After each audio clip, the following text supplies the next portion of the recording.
nesta quarta-feira vai haver um seminário de educação infantil, que será realizado daqui a pouco, às 13h30, no auditório da FPB, não é isso?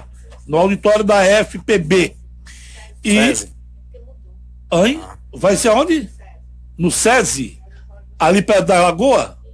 Ah, tá. Então mas vai ser 13h30.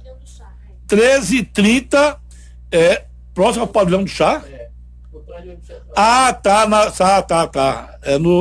Não é no SESI, não. Ali é. É SESI?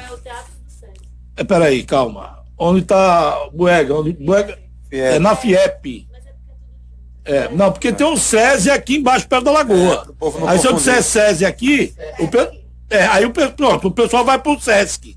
Não é no SESC. É na Federação das Indústrias, que é próximo ali o antigo Hotel Tropicana, exatamente. Isso, ali. A perto do Hotel Tropicana, na FIEP, vai haver a palestra. FIEP, tá certo? Tudo bem. O Seminário de Educação Infantil, às 13h30.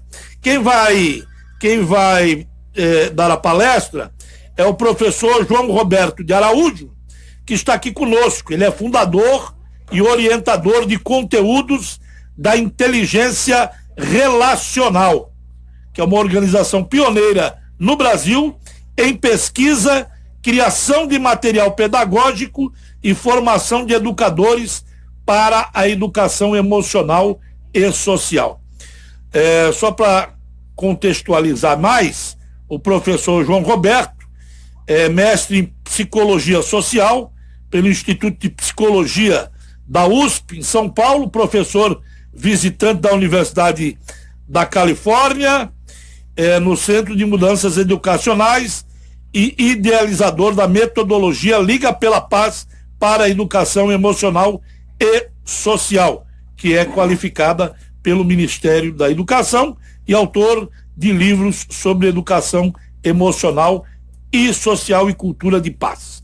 Professor João Roberto, prazer em conhecê-lo, seja bem-vindo. Bom dia, estou muito feliz de estar aqui com vocês e me coloco à disposição. Eu queria, antes de propriamente falar da palestra, que, repito, será logo mais, daqui a pouco, às 13h30, na FIEP, ali próximo, no auditório da FIEP, que aliás é um auditório belíssimo, próximo ali ao antigo Hotel Tropicana, no centro da capital. Antes de falarmos propriamente da sua palestra, o que é educação emocional, não é isso? Deixa eu ver quando eu vi aqui. Educação emocional e social. Fernando, não faz muito tempo, apenas uns 30 anos, nós tomamos consciência que o ser humano não tem só um tipo de inteligência. Não tem só inteligência lógico, matemática, linguística. Tem outras inteligências, não é? Entre elas, a inteligência intrapessoal, a inteligência do autoconhecimento, a inteligência interrelacional, que é a inteligência de se relacionar com os outros.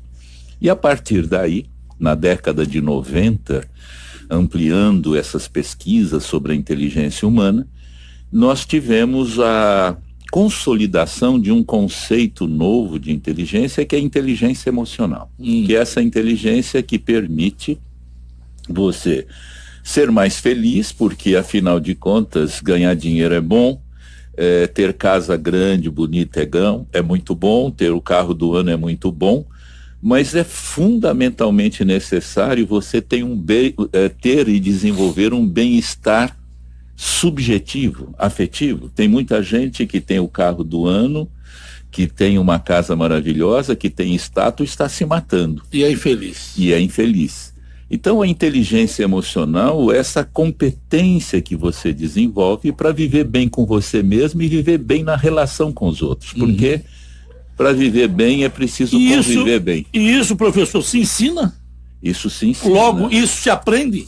Isso se ensina e se aprende. Então, isto, com o ensino e a aprendizagem, é uma área de uma ciência, que nós chamamos de pedagogia.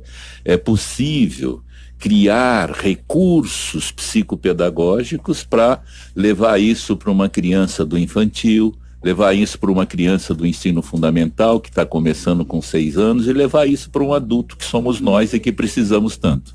Agora, um adulto, ele já tem uma personalidade formada, um caráter forjado nos anos de vida vividos. A pergunta é: com o adulto, me parece que esse ensinamento seja mais dificultoso do que com aquele ser que ainda não tem o caráter e as coisas formadas no cérebro, ou não? Sem dúvida, o que nós chamamos a janela de oportunidade, o espaço para ensinar e aprender com as crianças é muito grande e é muito mais fácil do que um adulto já consolidado. No entanto, a ciência tem demonstrado para nós que a flexibilidade do nosso cérebro para aprender continua até o final da vida. É possível, certo, mas naturalmente que os condicionamentos que nós adquirimos na história de vida vai tornar um pouco mais difícil, mas nós não devemos desistir, porque afinal de contas nós não chegamos às crianças sem passar pelos adultos. Se nós queremos que crianças recebam conteúdos diferentes, como esse de educação emocional, nós vamos precisar de formar adultos de referência, professores em sala de aula, pais, mães, para tratar esses assuntos com as crianças. Ô professor João Roberto de Araújo, esse tipo de ensinamento já é dado nas escolas do Brasil? Já está no currículo das escolas públicas desse país? Este ensinamento específico, ensinar a ser feliz, ensinar a felicidade, onde está a felicidade, esse tipo de ensinamento já é dado? Ô Fernando, na história da humanidade, nós que nos denominamos sapiens sapiens, nós focamos demais, nos últimos séculos principalmente, no desenvolvimento para a sobrevivência, para a reprodução, no desenvolvimento econômico, no desenvolvimento tecnológico. E historicamente nós negligenciamos com essa dimensão da subjetividade. Então é muito recente esse olhar para a educação emocional. A educação emocional, enquanto ciência, não tem mais que 20 anos na nossa história. Então é algo muito novo. Quando eu imagino que a quase totalidade dos nossos ouvintes nunca escutaram a expressão educação emocional. Já escutou emoção, já sabe um pouco sobre emoção. Eu mesmo é a primeira vez que escuto. Mas, exatamente, então é algo muito novo. E nós começamos, já faz uns 17 anos, que nós estamos produzindo, criando propostas objetivas para a educação emocional na escola. E eu tenho a alegria de estar aqui com vocês, da Paraíba, e dizer que a Paraíba é hoje, no Brasil, um case, um caso de referência de educação emocional para o Brasil todo, inclusive para o mundo. Nós estamos implantando educação emocional na França e a Paraíba é muito citada. E pouco se sabe sobre essa experiência da Paraíba, porque nós já estamos indo para o 5º ano na Paraíba, em que dezenas de municípios e de escolas em diferentes municípios da Paraíba incluíram de forma regular e permanente o ensino e aprendizagem sobre as emoções. Então nós temos aqui em João Pessoa, em Campina Grande, eu mesmo já estive em Sousa, já estive em Patos, no passado, porque já tem 5 anos que nós trabalhamos com isso aqui. O senhor já sabe o que é calor, né? Já sei o que é calor, mas já sei também o que é hospitalidade.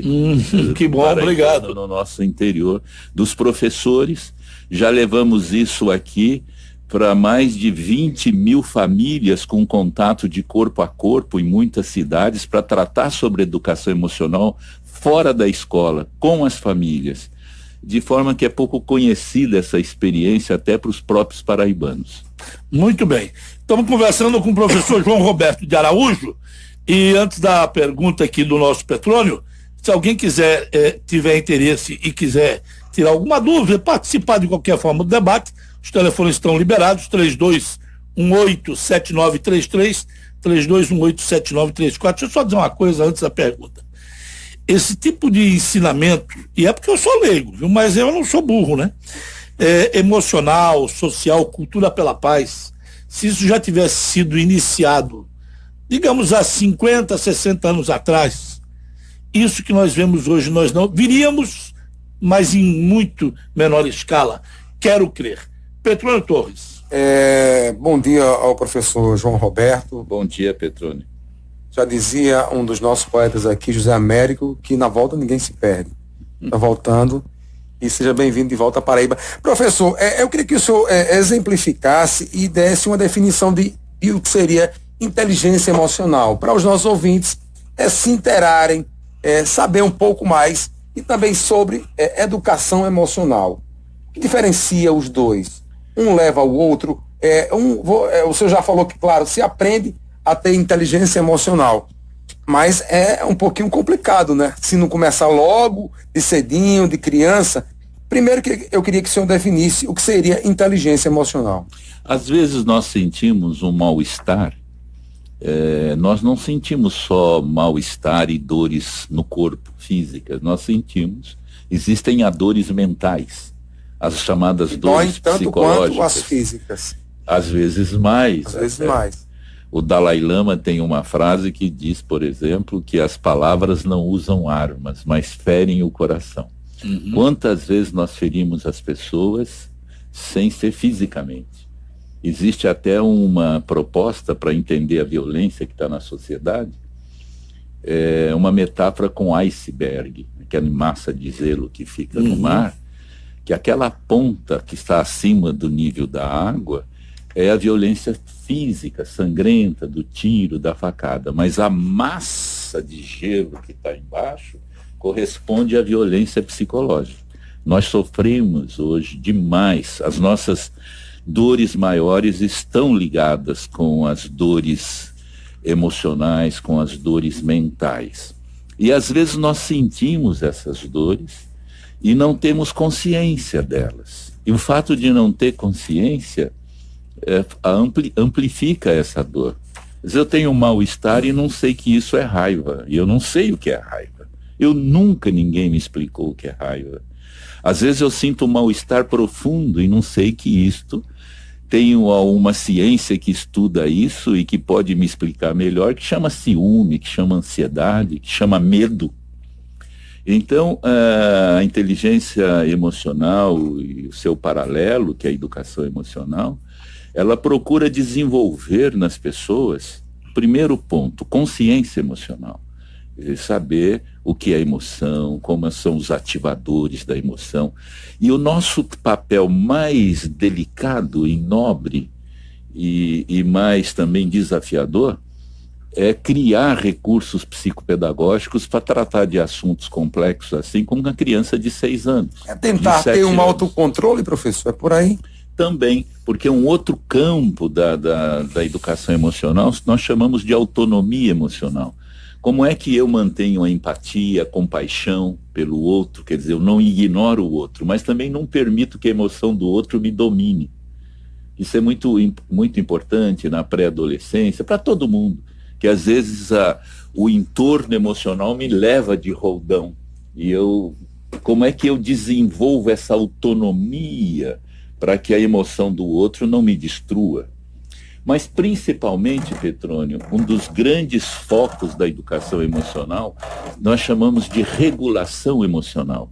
Ou seja, a gente explica para as crianças e para os adultos que nenhuma emoção é boa ou ruim, todas as emoções são importantes para o nosso desenvolvimento. Não tem assim, essa emoção não devia existir. Todas elas contribuem para o nosso desenvolvimento. E todas elas levam a comportamentos, como o Fernando lembrou agora há pouco. Se nós tivéssemos há 50 anos começado com a educação emocional, muitos comportamentos hoje teriam, porque o comportamento está enraizado na emoção que eu sinto. Então, se eu sinto raiva e sou um analfabeto emocional, eu não sei fazer regulação da minha raiva, eu mato, eu vou ferir as pessoas. Mas se eu tiver uma alfabetização emocional, eu canalizo a minha raiva para um comportamento construtivo. Isso nós falamos com a criança em termos concretos. E damos exemplos. Vocês conhecem, nós todos conhecemos a história do Mahatma Gandhi. Ele tem uma referência importante que, com a raiva que ele sentiu do Império Britânico dominando a Índia, ele construiu a própria independência da Índia numa perspectiva de não violência. É possível sentir ciúme e matar uma pessoa, mas é possível sentir ciúme, canalizar o ciúme para eu me melhorar. Porque o ciúme é o medo de perder. Eu brinco com as mulheres, às vezes, com o ciúme você passa batom, vai para o salto e fala, eu não vou perder. Você se melhora com o ciúme ou você destrói o outro ou a própria vida. E isto é o que nós chamamos de alfabetização emocional. Eu não li, porque o release chegou há pouco, não deu para ler, então eu estava lendo aqui enquanto o professor falava. A metodologia da Liga pela Paz, que é uma organização que o professor coordena, já atua, como ele disse, nas escolas públicas estaduais da Paraíba desde 2013. Isso. Vejam alguns números de melhora dos alunos por conta desta metodologia que ele está falando aqui. De maneira geral, constatou-se um aumento de 28%,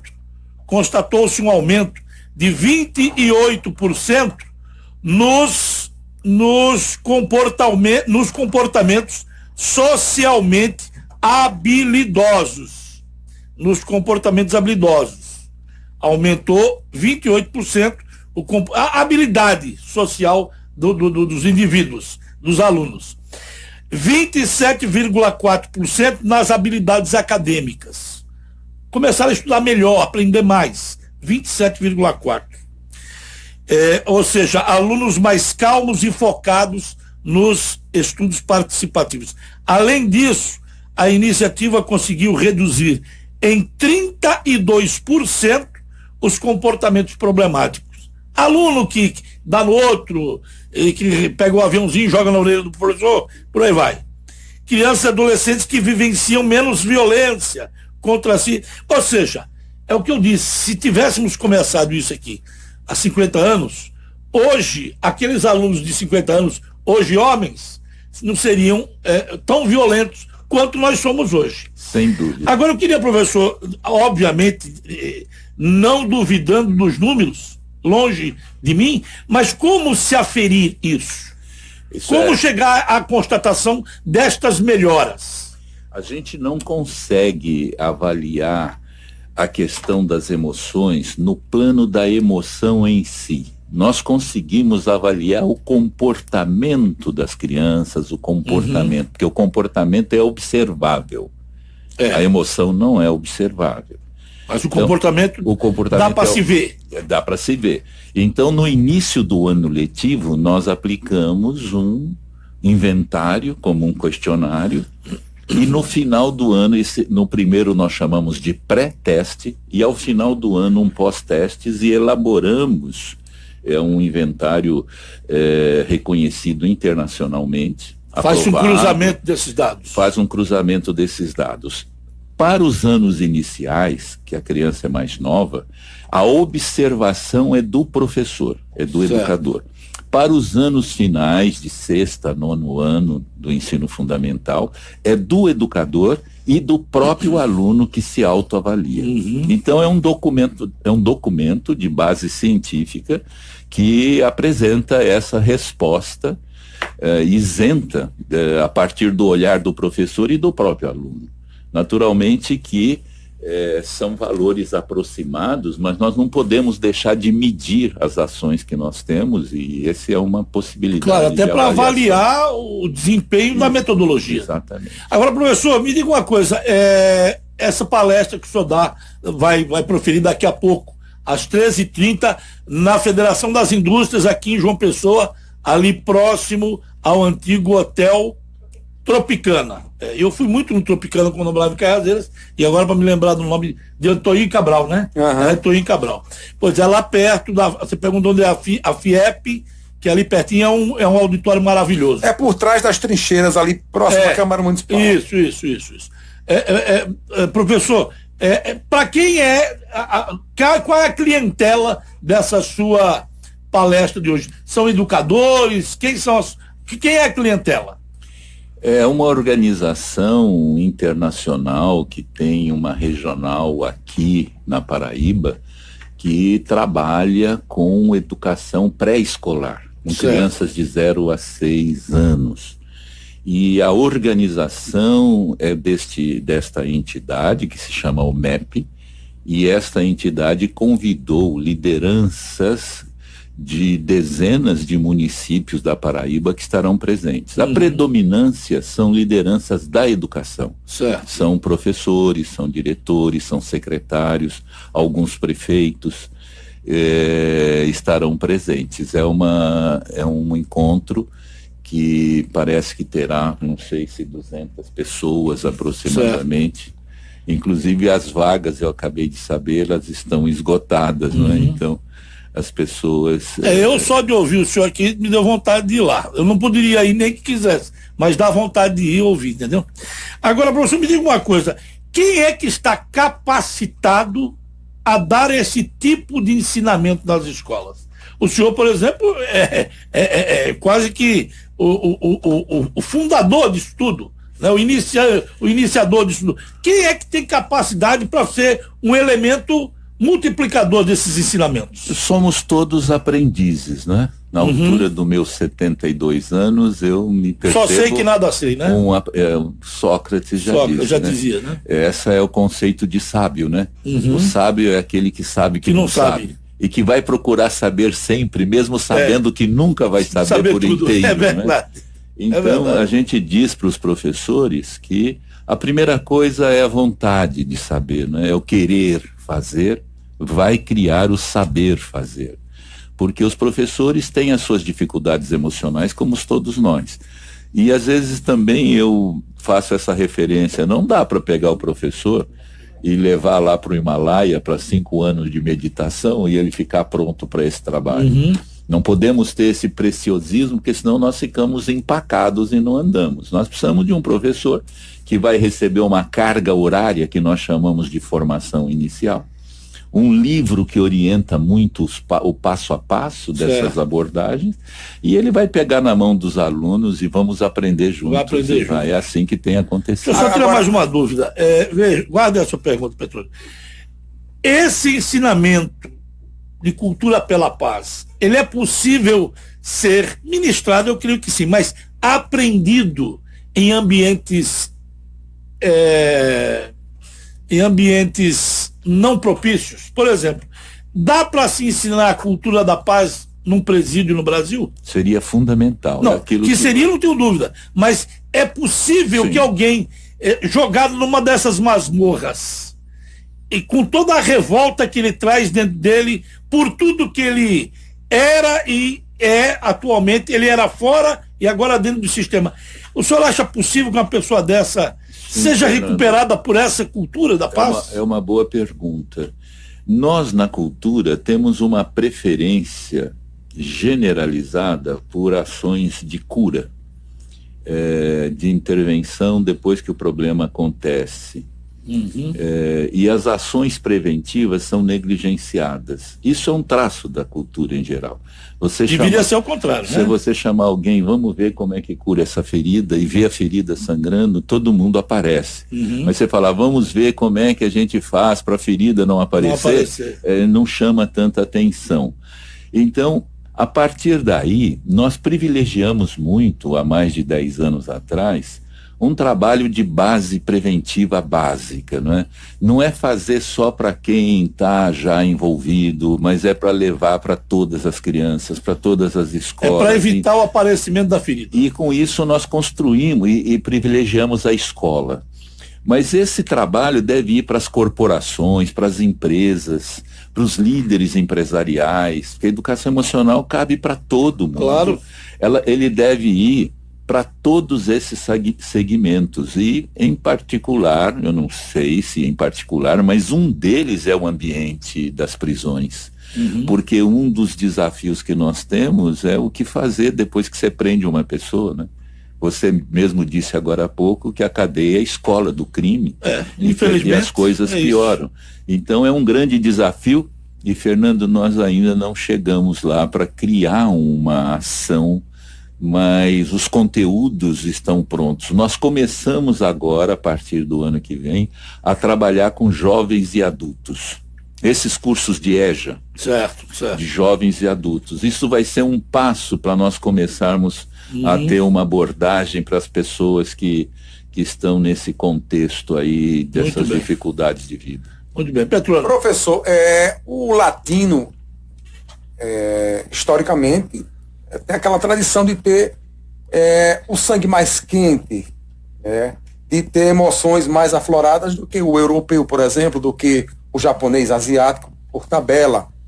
É mais complicado ensinar inteligência emocional, a educação emocional, o latino, por exemplo? Não necessariamente. Eu tenho pessoalmente vivido metade do ano no Brasil e metade na França. E tenho muito contato com a cultura francesa, com a cultura europeia. E eu percebo que as dificuldades são diferentes, mas as dificuldades existem tanto numa cultura como na outra. Às vezes, uma certa facilidade aparente se revela na prática como uma dificuldade e vice-versa. Você vê o caso do Brasil, por exemplo, com carnaval, com futebol, com muita música. Em 2015, agora, a Organização Mundial da Saúde identificou que nós somos o país com a maior taxa de transtorno de ansiedade no mundo. E o nível de depressão... Apesar da quantidade de opções de lazer que o senhor citou aí. Então é uma coisa para pensar. Por trás dessa fumaça de alegria, entre aspas, existem dores ocultas muito fortes. E às vezes por trás de uma aparente frieza numa cultura japonesa ou escandinava, você tem uma serenidade maior para cuidar das questões. Agora, de qualquer maneira... Mas lá também as taxas de homicídio, de suicídio, são maiores do que as nossas. Você sabe, Petrônio, isso é assustador. Nossos avós tiveram qualidade de vida material muito pior que a nossa, não é? Não tinha eletrodoméstico para cozinhar, para geladeira, para tudo isso. A tecnologia e o desenvolvimento econômico foi fantástico. Não tinha rede social, não tinha nos celular. Últimos 200 anos com a revolução científica. No entanto, nós estamos assustados com as dificuldades de bem-estar afetivo, bem-estar subjetivo na população. Você vê que estamos falando aí as taxas de transtorno de ansiedade, taxas de depressão. O Brasil é o maior consumidor de Rivotril do mundo. É o maior consumidor de Rivotril do mundo. 40% aproximadamente dos paulistanos já tiveram transtornos de ordem psicológica com medicamentos de tarja preta. E nós, em 2012, tivemos 800 mil suicídios no planeta. Foi a primeira vez que 800 mil suicídios no planeta. Foi a primeira vez que os suicídios ultrapassaram o número de homicídios. Nós tivemos no mesmo ano 500 mil... Isso foi o ano passado? 2012, na estatística oficial da Organização Mundial da Saúde. Você pega países, por exemplo, como Singapura, Coreia do Sul, que em 85 tinha 9 suicídios por cada 100 mil habitantes, hoje tem mais de 30 suicídios por cada 100 mil habitantes. Você vê essas ondas aí, no Baleia Azul, na juventude, isso tudo está nos chamando para dizer, vamos parar um pouco e equilibrar um pouco. Nós estamos doentes, né? Porque não é só desenvolvimento econômico e tecnológico, tem um outro desenvolvimento que é fundamental para o ser humano. E a educação, Petrônio, por incrível que pareça, só esse ano está cogitando, e vai entrar, porque é uma proposta densa, da qual a gente teve uma participação muito forte nesses últimos anos, de colocar na base comum curricular o desenvolvimento de competência socioemocional. É a primeira vez que vai entrar oficialmente, então é possível que daqui 5 anos ou 8 a gente dê até uma risada assim de imaginar que existia educação sem considerar as emoções, sem considerar a educação emocional. Então isso é uma coisa que está nos alegrando, porque nós estamos acordando para isso. Você vê o caso da violência. Se você for num bairro aqui em João Pessoa e fizer uma pesquisa, o que precisa ser feito para enfrentar a violência, você vai ter mais de 80% de resposta, mais polícia, mais armamento, mais moto. A resposta está toda centrada na repressão. Não há uma consciência que ultrapassa isso. Se a gente considerar uma metáfora que é muito boa para ser lembrada para o nosso ouvinte, da meningite. Criança com meningite tem febre alta. Se o médico só entrar com remédio para reduzir a febre, ele não cura. Ele precisa de um remédio para combater a bactéria. Polícia e justiça é remédio para reduzir a febre dessa doença social. E a gente joga tudo na polícia. Já crescemos um pouco e hoje já não pensamos só na repressão. O antibiótico seria o quê, professor? Para curar a bactéria. O antibiótico, ainda vem um segundo, vamos dizer, antibiótico, que não é o antibiótico ainda, que são as políticas sociais. Pobreza material é vento a favor da violência. Dificuldade de sobrevivência, alimentação, moradia, tudo isso. Escola. Mas é preciso ter muito cuidado para não ter o preconceito de ligar a violência com pobreza. Porque a violência está distribuída na classe pobre, na classe média, na classe rica. Uhum. Então, só cesta básica e só solução social não resolve. Porque a causa da violência não é pobreza material, é pobreza mental. Por isso que o terceiro eixo, ainda pouco falado e pouco conhecido, é o eixo da educação. Porque violência, Petrônio, é ignorância. E ignorância se enfrenta com a educação. Mas não é educação para matemática, para geografia, etc. É uma educação que vai lidar com as emoções que são a base do comportamento. A própria corrupção que nós vemos, e não só a violência de rua, ela está fundamentada, por exemplo, a corrupção está ligada à dificuldade de trabalhar com a frustração do não ter, trabalhar com um monte de coisas que num trabalho com a educação. Essa turma aí, né, professor, quer até demais, né? Exatamente, essa voracidade. Fizeram até demais. Essa voracidade. Além da conta. Então a educação para as emoções é a resposta mais consistente para a redução da violência. E que agora está chegando. Então seria o antibiótico para matar a bactéria, seria a educação. Educação para as emoções, sem dúvida. Como há pesquisas da Unesco também para melhorar, para o seu filho aprender mais matemática, geografia, para o seu filho tirar notas melhores, também é educação emocional. Porque o clima emocional da escola é a variável mais importante para melhorar os índices de aprendizagem. Muito bem, a gente ficaria aqui o dia todo, né? Sim. Aprendendo, conversando, filosofando. Tem muito de filosofia aí, né? Sem dúvida. Muito de filosofia. Eu fiz alguns semestres de filosofia. Foi o tempo que eu mais me autodescobri. Foi quando eu estudei filosofia. Você meditava? Rapaz, o exercício da meditação bacana. É a própria filosofia. Agradecer ao professor João Roberto Araújo.